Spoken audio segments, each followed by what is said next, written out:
આજે તો ધાંધરામાં અર્જુનભાઈ ને આવ્યા એમને બૂમ પડાવી દીધી.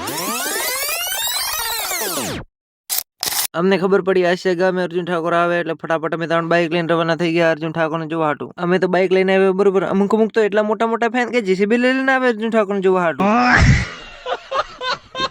પછી અમે ગામમાં પહોંચી ગયા પણ એ પબ્લિક તો જોવો કેટલી બધી પબ્લિક આવી અર્જુન ઠાકોર જોવા. પછી અમે ગરબામાં પહોંચી ગયા પણ એ અર્જુન ઠાકોર નતા આવ્યા એટલે અમે મંદિરે વહી ગયા. એ વીર બાપજી ના દર્શન કર્યા. તમે બોલ નાખો એકવાર જય વીર બાપજી. પછી પાછા પહોંચી ગયા આપણી જગ્યાએ. પછી થોડીક વાર થઈ એટલામાં તો અર્જુન ઠાકોર ને આવતા રહ્યા. એમને જોઈને તો પબ્લિક ગાંડું થયું અને ચક્કાજામ કરી દીધું. કેટલા જણા તો આજુબાજુ થયા અને માંડ એમને સ્ટેજ પહોંચાડ્યા. બાકી કેવું પડે હો, ફેન ફોલોઈંગ તો છે હો એમની. પછી ગરબો જાય હો, જેમને નાચતો નતો આવડતું એ પણ નાચવા વહી ગયા. અને અમને નાચતો ના આવડે એટલે અમે 3 ભાઈઓ અહીંયા ઉભા બધાને જોઈ. બાકી શેક નહીં અર્જુન ઠાકોર અને ગબ્બર ઠાકોર. પછી એ મને ઓળખીતા કાકા દેખાણા. રામ રામ.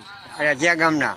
અમદાવાદ. અમદાવાદ. ફોટો પાડો મારો. ફોટો તમારો ચાલુ છે. ફોટો અહીં તો ડાન્સર આવ્યા હતા એટલે કેમેરામેન ફોકસ કરવા લાગ્યો. એવું ખતરનાક વગાડ્યું કે કાકા મોજમાં આવી ગયા. પછી મેં તો મફતની ચા ગટકાવી લીધી.